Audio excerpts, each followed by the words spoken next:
Hello, you are listening to an episode of Trade Talks, a podcast about the economics of trade policy. I'm Keynes, Trade and US Economics Editor for The Economist. And I'm Chad Bown, a senior fellow at the Peterson Institute for International Economics. Loyal listeners will have noticed that this week's episode is a little bit late. Sorry about that. But we thought we should wait until after we got a deal. So picture the scene. It is Friday, August 31st, or as the history books will record it, NAFTA deadline day. The Trump administration has said that they were going to notify Congress of a deal that day. The clock is ticking. Then we hear that the Canadian negotiators have called a press conference at 4:30 p.m. on that Friday. Chad and I race to the Canadian embassy. He's got his Trade Talks badge on. He gets a little bit overexcited, tells the cab driver, "Take me to the trade deal." We arrive at the Canadian embassy. Chad's badge sets off the security alarm getting in. Chad accidentally appears on Mexican TV trying to take a selfie at his first press conference. Yeah, all these things are true. I was a little bit too excited, I guess. Okay, fine. So Minister Freeland arrives, and then? Ambassador Keynes and I agreed that given the absolute intensity of the negotiations right now, we wouldn't be negotiating in public. So I'm not going to talk about specifications. Sorry. So not only did we not have a deal, Minister Freeland didn't even give us talking points for this episode. Turns out, Friday wasn't the real deadline day after all. The Canadians went home for the long weekend, and they'll be back in Washington, D.C. on Wednesday, September 5th to restart the talks. The Trade Talks team knows no such thing as a bank holiday weekend.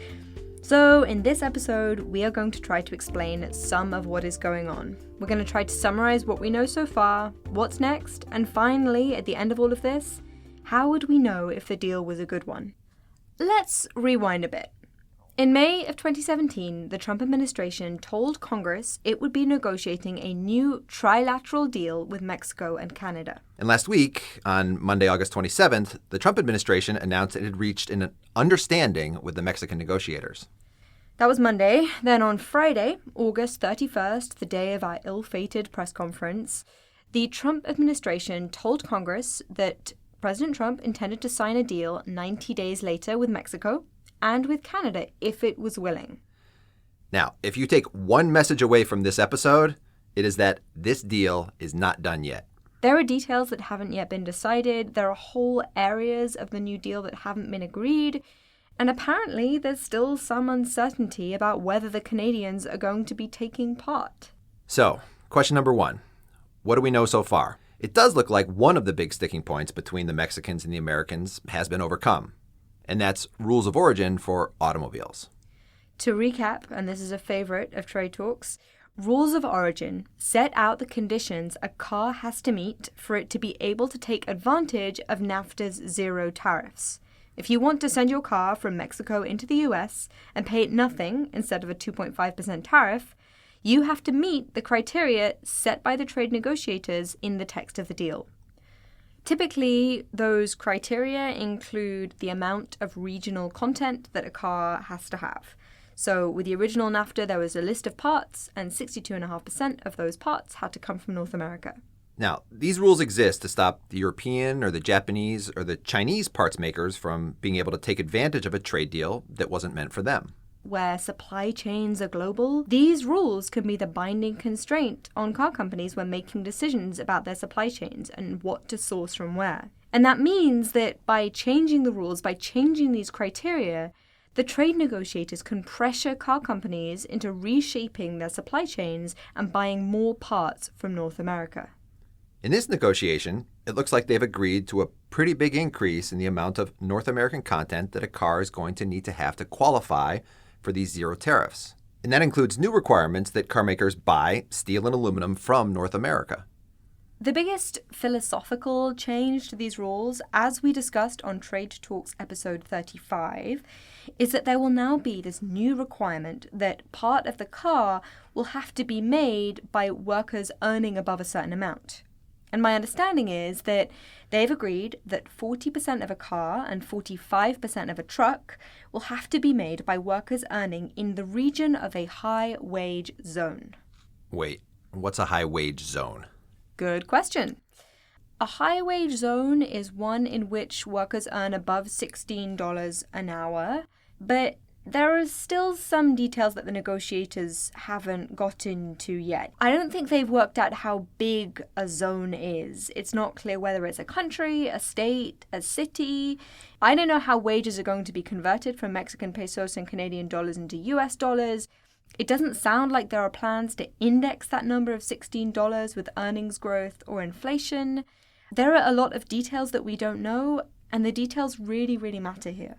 It seems like there's still some important stuff to work out, but it's pretty obvious now that these new rules are going to be more restrictive than the old ones. Even aside from that new wage bit, the Mexican government thinks that only about 70% of the cars that are currently made and exported from Mexico to the United States today, only 70% of those are going to meet these new rules. So these new rules are going to make it harder for trade and not easier. So in one sense, there's something a bit weird that's going on. Mexican and American negotiators just seem to have agreed new rules that are going to make it harder for car companies to trade. It's going to impose costs on them. And yet we're not hearing this big chorus of disapproval from the car companies. Maybe it'll come in time, but I think there are two things going on here. So first, you might think that these negotiations are going on between the American government and the Mexican government, but actually each government is also bargaining with the car companies. Yeah, this stuff is so complicated that really only the car companies themselves know how expensive these new rules are going to be for them to comply with.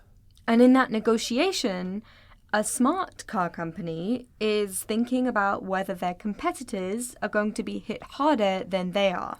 Maybe some of them haven't been complaining so loudly because they've been involved in the process. And one would hope they were involved in the process if you were a responsible government trying to work out how these things that you're negotiating are going to affect the companies involved. And the second thing is that maybe the car companies haven't been complaining as loudly as they might otherwise have because these new rules aren't as bad as the alternative, which is massive, massive tariffs. President Trump has been threatening 20 to 25% tariffs on imported cars, and that's part of an investigation into whether they're a threat to American national security. And the decision on that particular case could come out in the next few weeks. Now, none of the car companies want a 25% tariff on car or car parts coming in from Mexico or Canada. So relative to that, maybe tighter restrictions on how these companies are sourcing their inputs is actually okay. Alongside these new rules of origin that will appear in the text of any new NAFTA deal, it looks like the Mexicans have negotiated separately as part of a side letter an exemption from any Section 232 tariffs under the name of national security that the Trump administrations might apply. I would really like to see the text of this thing. And as I wrote about last week, and we'll tweet it out again, there's some really important and interesting economic incentives going on here that the Trump administration is creating with these new rules and at the same time having this threat of tariffs. It's really complicated. And don't let anyone say that we don't do teasers well in trade talks. Anyway, in summary, rules of origin are both riveting and very complicated. And it looks like the Trump administration has agreed new ones that will change the way car companies do business in North America. Okay, very briefly, the Mexicans agreed to some other stuff too. The Trump administration had proposed a sunset clause where the deal could terminate after 5 years. A lot of people really hated that proposal just because it would have injected so much uncertainty into the deal. It looks like they agreed to a much softer version. In this new version, after 6 years, the deal will get reviewed, and if all sides agree to keep it, it'll be reviewed again after another 6 years. And if they don't, then the deal could terminate 10 years later. Apparently, this is now being referred to as a sunrise clause. And sunrises are better than sunsets. But it's not clear to me exactly how much of an improvement this is relative to the original NAFTA deal. Maybe this makes it easier for improvements to be inserted every 6 years, but if this review process makes it easier to terminate the deal, then the new version of NAFTA is going to be more uncertain than the original. Other things that seem to have been agreed include fully enforceable labor standards, though it's not clear exactly yet how that enforcement would work. And it looks like the bit in the deal that allows investors to sue foreign governments, that's ISDS for acronym lovers, it looks like that has been watered down for some sectors. They've also agreed to protection for intellectual property on biologics, this new category of pharmaceutical products. Under the Trans-Pacific Partnership Agreement, all the countries there had agreed to 8 years of protection, and here the United States got Mexico to agree to 10.